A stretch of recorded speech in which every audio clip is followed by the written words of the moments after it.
drinking and driving?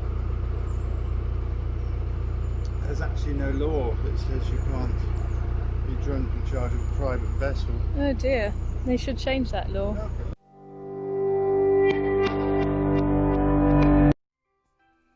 Good morning everyone. So today's moving day. We've got to go and do some shopping to get some food in for the time when we're going to be cruising until we get out to our next destination. And then we're going to come back and start moving the boat. What are you doing? Woohoo! Woohoo! Hello everyone! We have spent the morning doing some shopping just to get us through the next few days. I went into Tesco's with my social distancing shop, and we've just come home. We've had some lunch, and now we are getting ready to set sail. Jemima is asleep at the moment, which is always good. So we're just going to, Ed's just kind of preparing the oil and things like that, and then we're going to go. So we're going to use this area here to wind around, turn the boat around, and we are going that way. We're going to go down to the service point, we're going to fill up on some water, we're going to get rid of our rubbish, and off we go! Oh, my little plants that I got the other day are doing really well. There's my lavender. Oh, windy. Oh, so cute. Oh no, these ones look a bit sad. Hopefully they'll be okay. You know when it's been raining and you have outdoor furniture, such as chairs, like we do on our back deck, what's the thing you do not do when you go back outside? Sit on the chairs, right? Well, look what happened to me. Look like I've wet myself.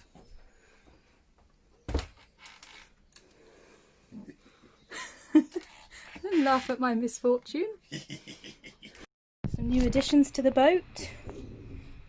Ed's started growing some oregano, tomato and basil that I bought him for Christmas. And they're sprouting. He's very excited. I would just like to take this opportunity to say I apologise in advance for my lockdown hair. I started lockdown with a nice pixie crop. Now look. So if you are tuning into YouTube to see a nice glamorous woman and a nice glamorous man in their nice glamorous world, then you're in the wrong place. There's the captain! Getting ready to go. And there's some people on the bridge. Look at that nice berm.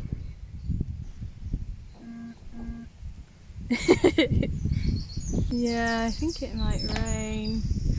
You might want to get your raincoat ready.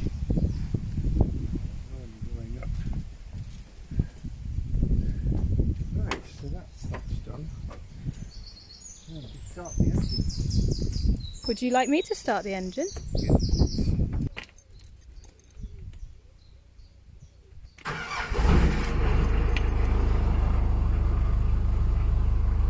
We're rocking and a rolling. Just on the way to turn around, and I don't know if you'll be able to see this, but this is the cutest cottage. Oh, how beautiful is that? House of dreams, everyone. What you doing? Turning around. Waving roll.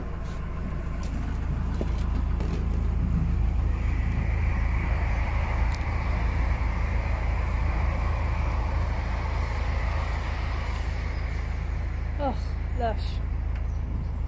We're going that way. We're moving, Jemima. Can you see Daddy driving the boat? What's he doing? Hee hee. So we've just got to the water point at Kintbury where we're going to fill up the tank. I can't remember how big the tank is. I'll get Ed to pop that down. in the info if anybody's interested. Well, you'll fill up the tank because we've only about half full, and get rid of some rubbish. But we have hit a slight bump in the road. The little adapter that goes on the hose for the water point seems to have disappeared. I don't know if that's because we left it there last time or what, I don't know, but Ed's just gone walking up to one of the other boaters to see if they can provide him with one. Okay, rubbish. I am the refuse man, but I'm not going to refuse you, madam. No, I'm going to take whatever you've got. Bottles, steel, magnolias, I'll have the lot, whatever you got. There was a farmer who had a dog, and Bingo was his name. Oh, oh, oh. And Bingo was his name, oh. Fortunately, I can't help Ed with this lock because Jemima's up and about, so there he is. What he's doing at the moment is he's just filling up, so we can open the gates and drive in, and then we will lower the water level and go down and on our way. Looks like there's some friendly people helping him out too. Oh my gosh, seriously, since I filmed these this morning, they're coming up almost before our eyes, look. Amazing.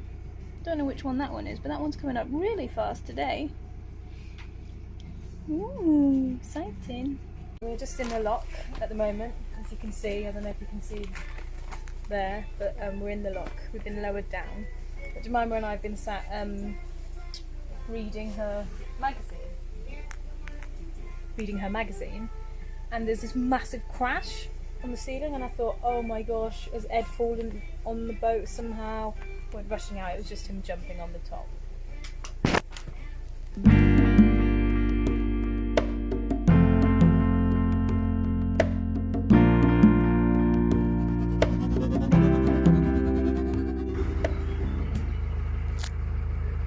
Well, we just wrapped that round our propeller, so I just had to get into the weed hatch, which has got nothing to do with drugs, unfortunately, and unwind that and another bit of rope. But we did manage to get an extra bumper for the side of the boat.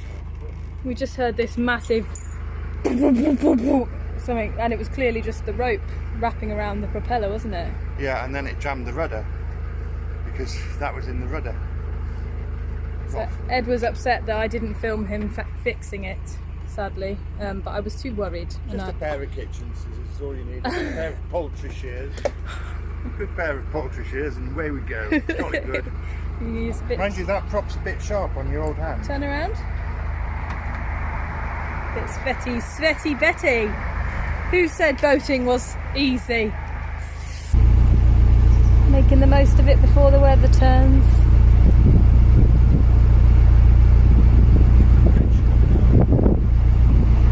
It's so narrow from here that actually when you get to it. So we're not in a narrow boat though, are we? We're in a wide, 10 feet wide. A narrow boat's normally that's, I think, 6.5, 7 foot max. That extra 3.5 foot makes a huge difference over 60 feet length. Yeah. A lot more area, but also quite a lot more weight. And We don't know exactly how heavy the boat is, but we think it's about 27, 28 tons. And then you've got the fuel and water on there. Water must weigh another ton or two. yeah. Then there's the furniture and But I mean, look. Even on a not so nice day, still pretty nice.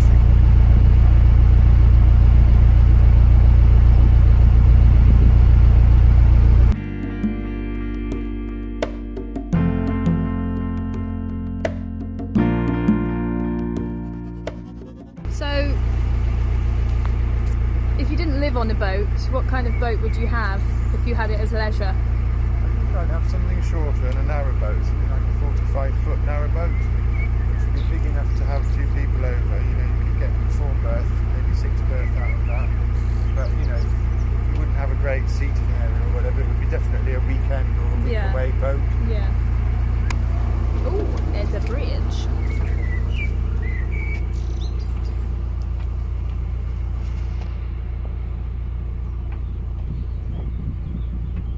Sometimes it can be a bit hairy as to how we get through the bridge. Ed's got to really steer it through the middle. The steering on the boat's actually quite interesting because you kind of go backwards. You push the rudder in the direction you want the bum to go in as opposed to the front. Sorry, the bow. Is that right? Yeah.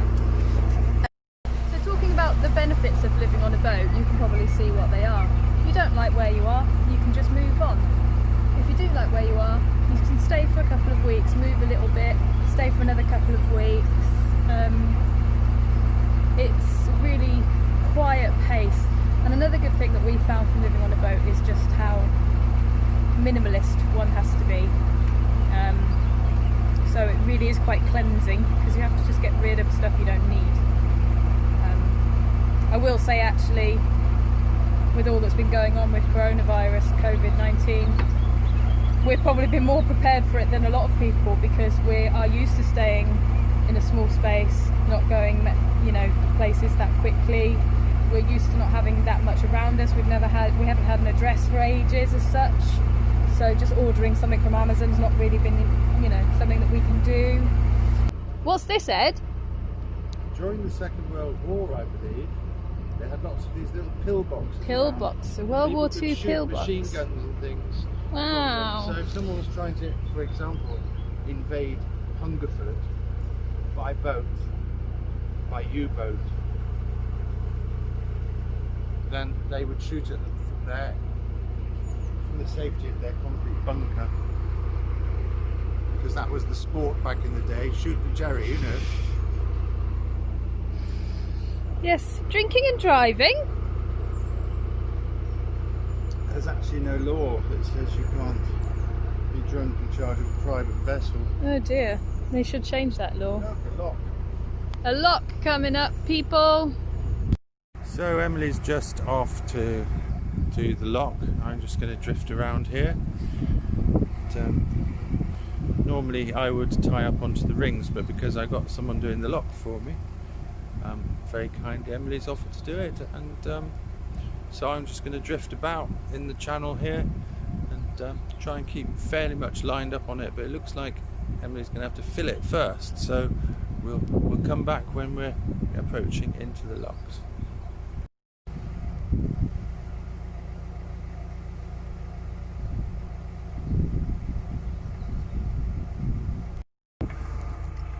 So Emily's just closed now the gate, and we have to keep forward of this sill marker because that is where the gate sits on top of, and what we don't want is to be sitting on top of the sill, forward of it, because otherwise the water level will drop at the front and we'll end up sinking the boat, so let's not do that.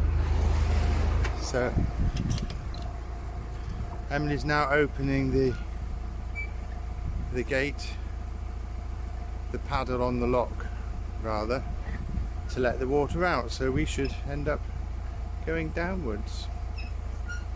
And here we are, you can see we're starting to go down. So that is the sill.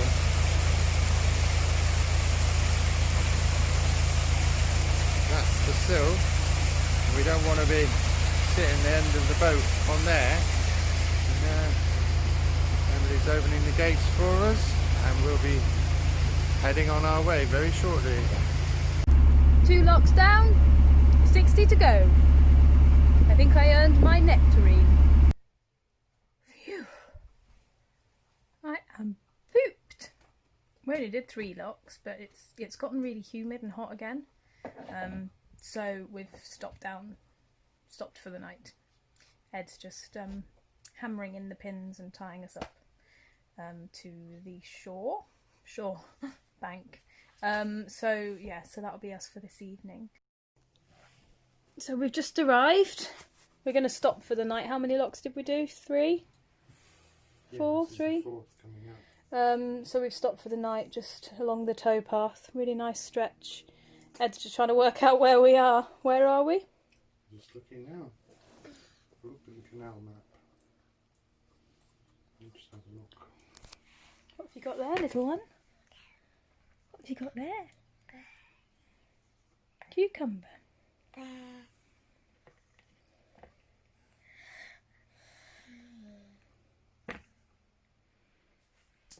We're not far from Marsh Benham.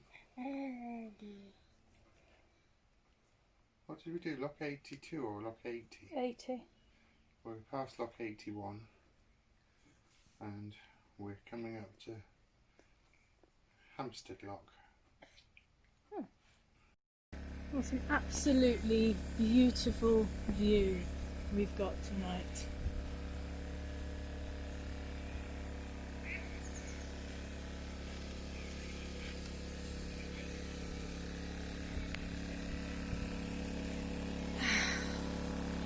Got our generator running, which supplies us with much needed refrigeration and things.